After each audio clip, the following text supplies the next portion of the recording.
Hey, everybody, come on in. Come on in. Strength in your soul is on. Get in here. Yeah, we need you. Some of you, if you're joining early enough, you get this quick sneak peek. You might have noticed I didn't write strength in your soul at the top of the page. That's because I didn't want to. It was just too much. It was too much. I didn't want to write it. And it's also because this pink marker is kind of hard to see. So, that being said, get in here. Come on in, grab a drink, get a drink. It's Thursday. Come on, get in here. Our schedule is always 8 o'clock, we open up. 8:01, we drink, we cheers together. 8:02, we start. 8:10 or so, we actually try to see if we can strengthen our soul right here, right now. So that's what we do. And at 8:15, we wrap up. So grab a drink tonight. I'm having water. It's water for me. Oh, I almost took a sip without you. And that wouldn't have been okay. So come on in, get in here. Tonight we're talking about uh, was that just me? Or was something or someone else speaking to me? We're talking about how do you know what is communicating with? What does God sound like? Is there such a thing as voices that we should ignore? How do we know it's ours?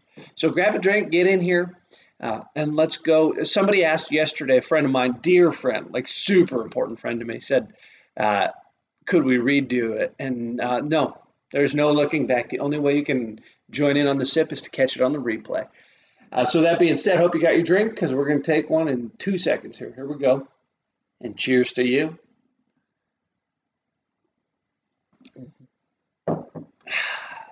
And let's talk about your soul. We got work. We got work to do tonight. So, one of the most common things that people ask about inside of faith and outside of faith, inside of church and outside of church is this: does God really speak? Does God really speak? And if he does, how do you know?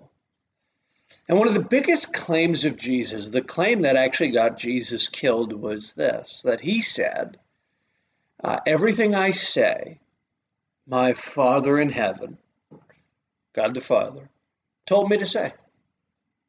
And Jesus said that when he spoke, he wasn't just speaking what he wanted to, but that he was actually hearing, having communication directly from God. And so this might be, again, whether you're, inside of faith or outside of faith, trying to figure it all out, or anywhere in between.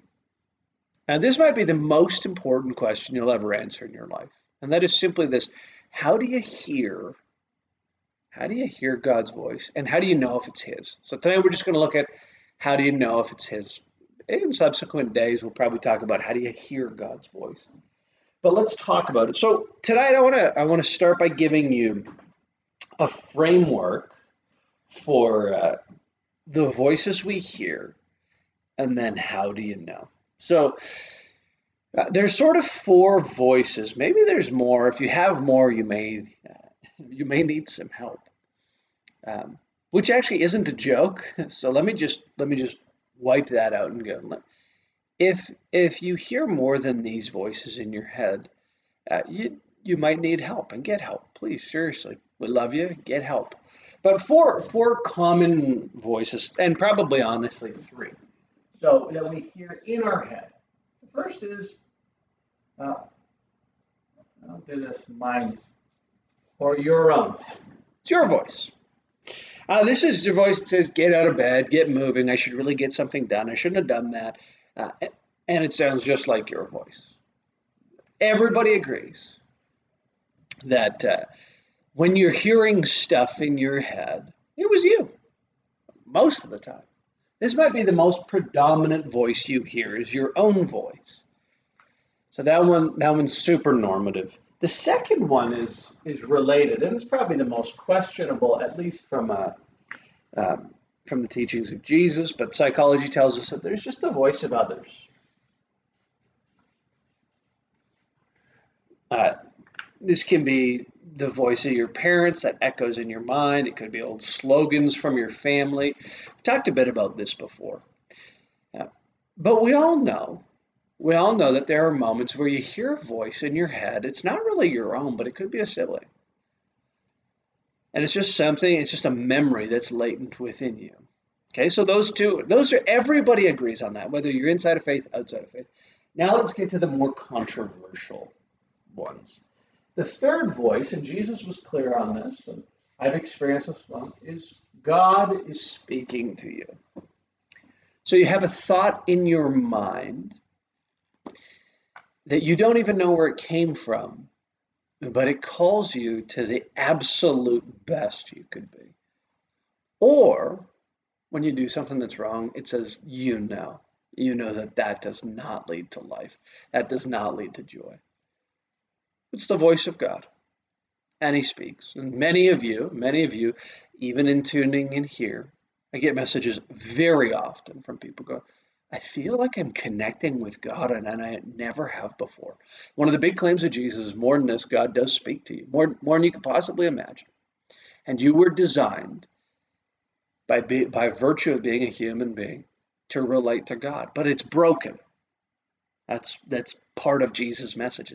He's come to reconnect us with God so that our signal actually becomes more and more clear.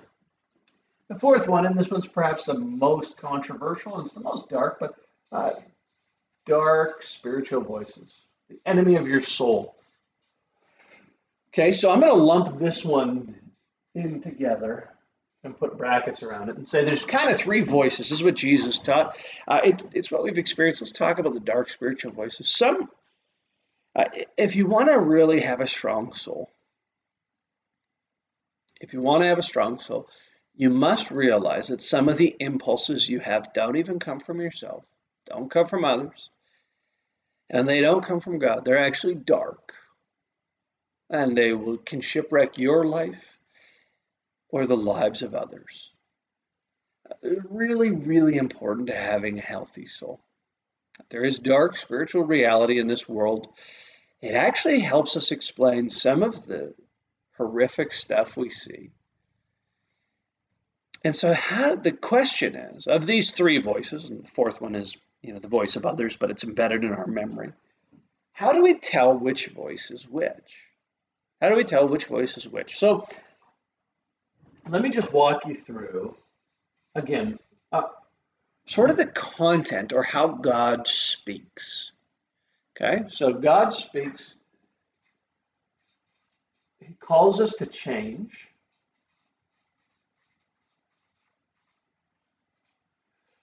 He speaks lovingly.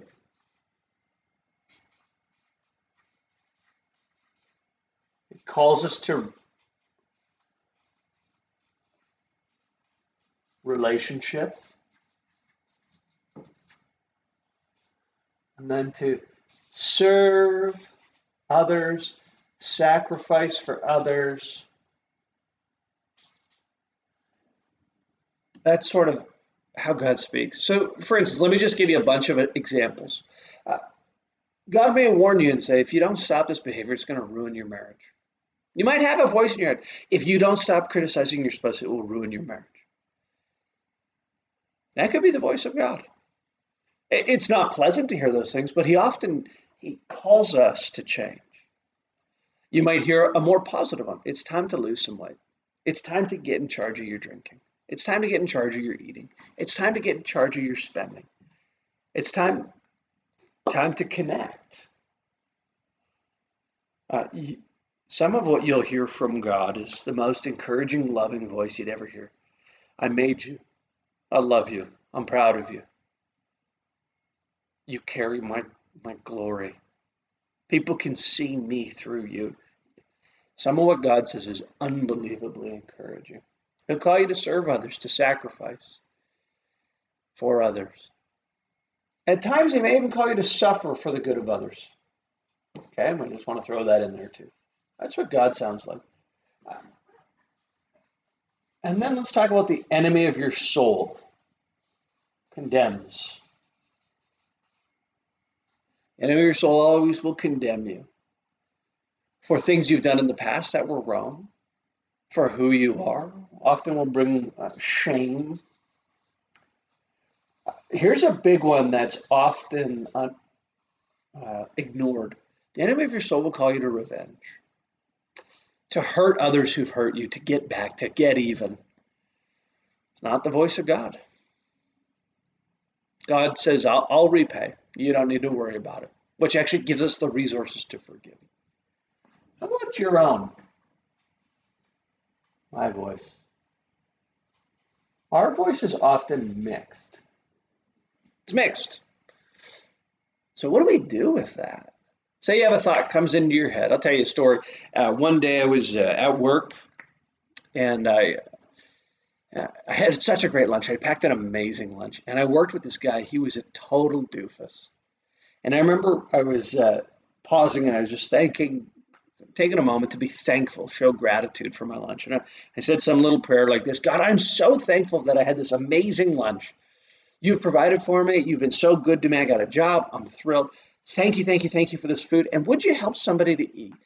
Because you blessed me so much, would you help somebody else to eat who wouldn't eat otherwise? And here's the only thought that came into my mind. You do it. And this doofus I worked with came around the corner and he's like, hey, does anyone have any money that they'd give me so I could go buy some lunch? And I didn't have any money, but I had a huge lunch, like a double-sized lunch, multiple sandwiches, multiple fruits, multiple granola bars, multiple juice, like two of everything. And I heard you do it. And so there was it was in between. It could have been my voice, could have been the voice of God, could have been the universe speaking to me. It was Jesus speaking to me. So what did I do? I shared my lunch with him. Now here's why. At worst, it was my voice calling me to do something full of love, full of relationship, full of graciousness, full of mercy. It would be right in line with the very will of God. So at worst, hear me, if you hear God tell you to do something, if you hear a voice that tells you to do something wonderful, delightful, kind, uh, self-sacrificing, to serve others, to be in relationship with others, it's best to just say yes. It's best to say yes. Because then you take yourself out of the equation. Alternatively, if you hear a voice that condemns you or shames you or calls you to revenge or do what's wrong, at best it's you. At worst, it's the enemy of your soul. So if you hear something like this, at best it's God calling to you. At worst, it's just you doing your best. Alternatively, if it's something that is darker, at the absolute best, everybody's got to agree with this. At the absolute best, it's just you. At the worst, it's the enemy of your soul trying to plot destruction, and neither one works out for you. So don't live in it. So how do you tell if it's the voice of God? You can never be 100% certain. This is this whole concept of risk and trust and faith. And again, some of you, you're not sure about faith. And that's okay.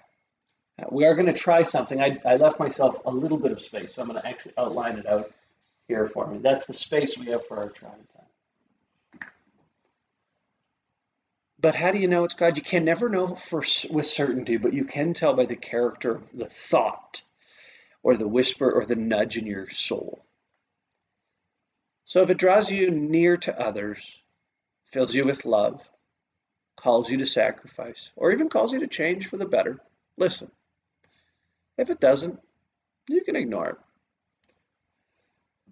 Three voices, maybe four, you see them up there. So let's try something now. Here's the question for tonight.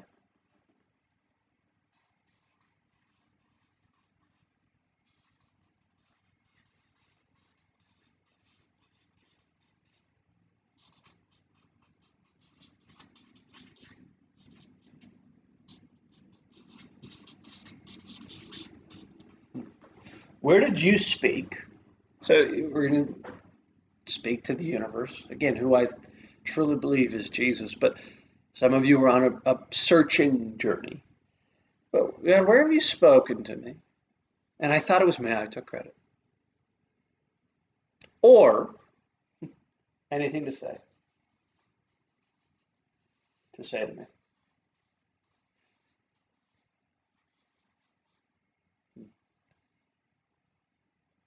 So, where did you speak to me? and I thought it was me.